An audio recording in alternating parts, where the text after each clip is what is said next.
Okay, siguro alam na ninyo na magkakaroon ng mga malalaking trades ang SMC sa mga susunod na araw.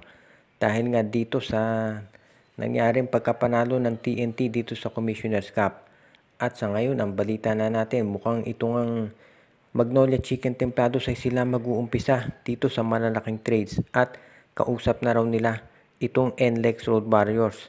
At mukhang ang magiging simula nitong mga trades ay itong si JV Mocon mapupunta dito sa Magnolia Chicken Templados.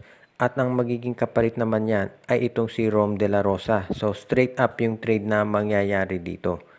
Si JV Mocon for Rom De La Rosa. Okay naman ito para sa Magnolia dahil itong si JV Mocon kahit nasabihin natin na hindi naman yan yung superstar na katulad ng ibang mga players ay mapapakinabangan ito dahil ito ay mahusay na scorer at defender. So ibig sabihin, pwedeng-pwede ito dito sa Magnolia talaga at magagamit nila yung husay nito sa opensa.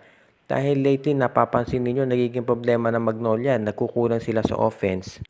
At at kung maidadagdag dyan itong si JV Mocon, aba malaking bagay yon para dito sa magiging ofensa ng Magnolia. At fair naman din yung magiging trade na yan at gusto kong liwanagin na ito'y umpisa pa lamang dito sa mga gagawing trades ng Magnolia. Bukod dito kay JV Mocon, meron pa silang ibang makukunin na mga players at ito lahat para sa paghahanda dito sa darating na Philippine Cup at yan daw talaga ang gagawin ngayon nitong Magnolia Chicken Templados. Kapag natuloy ang nabanggit na trade, asahan natin na meron pang mga susunod dyan na hakbang itong si Coach Chito Victorero.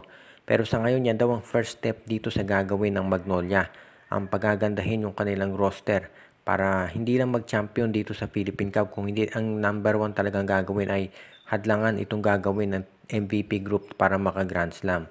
Kaya sa ngayon, abangan natin ito. At napag-uusapan yung mga major moves na mangyayari dito sa susunod na conference. Of course, nandiyan na itong Barangay Ginebra at marami ang nagtatanong kung ito bang si Jamie Malonzo ay ite-trade na nitong Gene Kings ngayon. Dahil maraming nakapansin talaga na hindi maganda ang nilalaro nitong si Malonzo. May mga araw na maganda performance, meron namang hindi. Kaya nga pwede raw na talaga ito ay ma-trade na. At sa ngayon, marami naniniwala na baka itong Barangay Ginebra ay ilalako na si Malonzo sa iba't ibang mga teams. Sigurado marami magkaka-interest dyan. At sigurado na magiging mataas ang asking price dito ng Barangay Ginebra. Kaya medyo magiging interesante yung mga susunod na araw at linggo para dito sa Ginebra.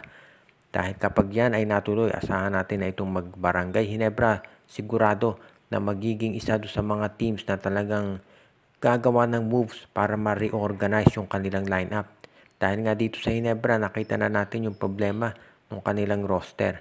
As it is, alam natin na itong Barangay Ginebra ngayon, naghahanap si Coach Timco ng mga players na magiging consistent. So baka si Malonzo matrade na yan dito sa Terra Firma Jeep kapalit ng first round draft pick nila. Mukhang iyan daw yung isa sa mga pinaplano nitong si Coach Timco. O kaya naman, baka pwedeng i-trade dito si Malonzo dito sa Phoenix Football Masters kapalit ni Jason Perkins. Isa rin daw yan sa mga posibilidad na pinag-aaralan ng management ng Ginebra. At sa ngayon, kahit alin dyan ay pwedeng mangyari dahil open na raw ang Ginebra na makipag-usap sa lahat ng teams dito sa PBA para masiguro na magiging maganda ang resulta nito para sa kanila. Kaya abangan natin yung mga major announcements na gagawin nitong Barangay Ginebra para masiguro na yung kanilang lineup ay magiging ready na para dito sa darating na Philippine Cup para makabawi sila dito sa TNT Tropa.